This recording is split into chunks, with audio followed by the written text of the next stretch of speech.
Good morning. I made a video not too long ago called An Old Man's Advice. Wow. Looking at me, it looks like I need to trim my beard a little bit. But I received several requests to continue on with that, and so I've decided to share a little bit about myself and my life and my hardships and my successes with you. You know, this world today is tough. It's tough for young people. It's tough for people that for years have had jobs and security and made good money and been able to take care of their families.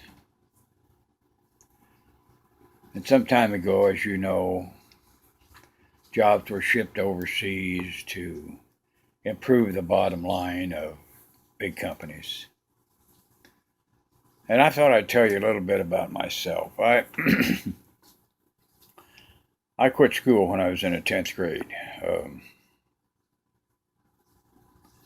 My mother and father left me standing on a street corner. And so it was up to me to make it. And I had a job working at a Shell filling station. And I went to the owner and I told him my situation. And I was making $1 an hour, and I asked him if I could work more hours. And so I began working 90 hours a week. And during that time, as I've said before, my home was the back of an old car. And I worked my 90 hours a week. And I took my baths in a filling station restroom. And I washed my clothes, my private clothes, in the sink. And once in a while, when I was really hungry, I would go to the grocery store and snitch an apple or an orange. Now, this was in the 50s. Things were a lot different than they are now. And I'm convinced that the owner of the grocery store knew what I was doing, because it was about a half a block away from where I worked, and he knew me. Now, I've said before that good things nor bad things last forever. And that's true. And I began to learn different things. I knew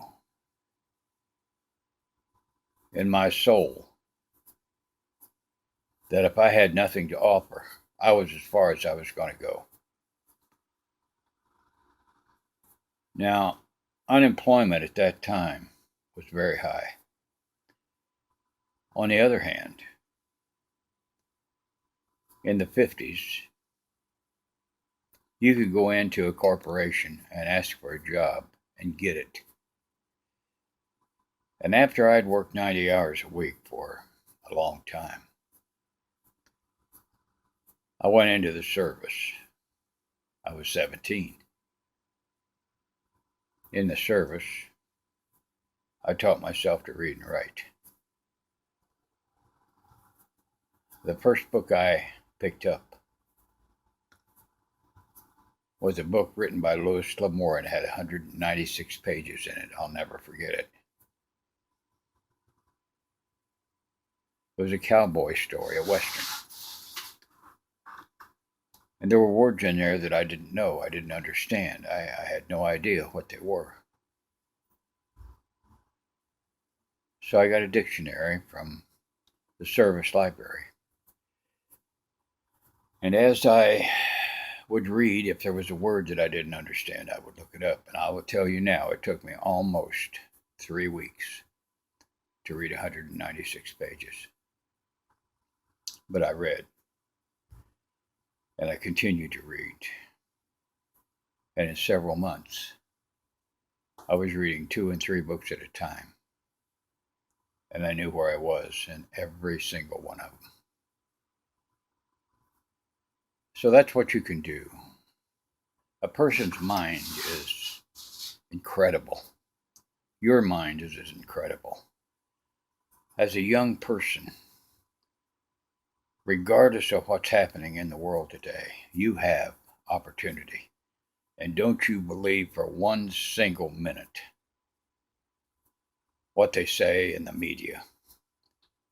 Because if you aren't getting ahead and you need to get ahead, position yourself to learn.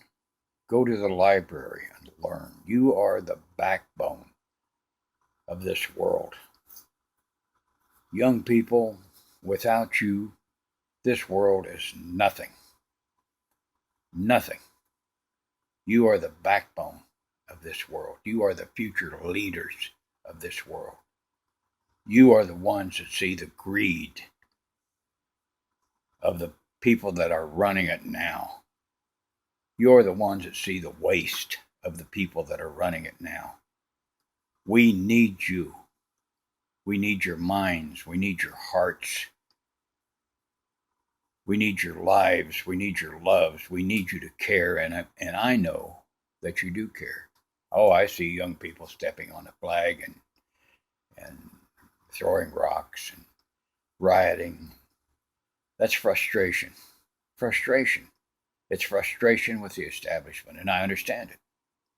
But that's not you. Don't let that be you. Rise above it. You're better than that. Rise above it. Anyway, I got kind of off track there. But anyway, as I went on and I got out of the service, I had begun to write. And educate myself.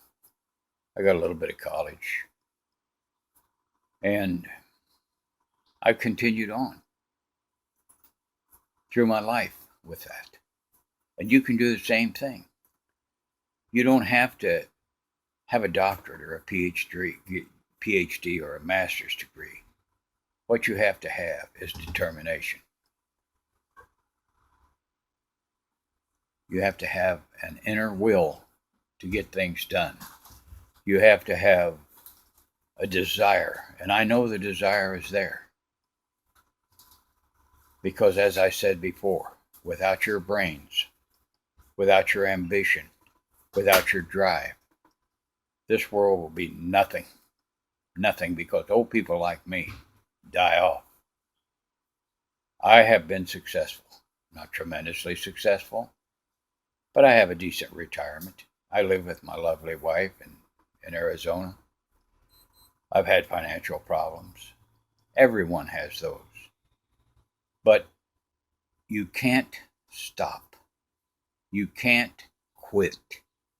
You can't say, I'm a failure. You're not a failure. You're not. You're a wonderful, strong, intelligent youngster. Take advantage of that. Trust in God. Trust in yourself. And step forward. Put one foot in front of another. Let me give you an example. I've had a couple of businesses. They weren't tremendously successful, but they were successful. I've written books. I have presently probably 13 or 14 books in a publication. My latest is Copper Penny. It's in paperback on Amazon. Look it up. So you can do it. I did it. You can do it. I'm 76, and to my last breath, I will encourage young people because I love them. I will encourage young people because I know they are the future. You are the ones that must save the oceans. You are the ones that must save the air.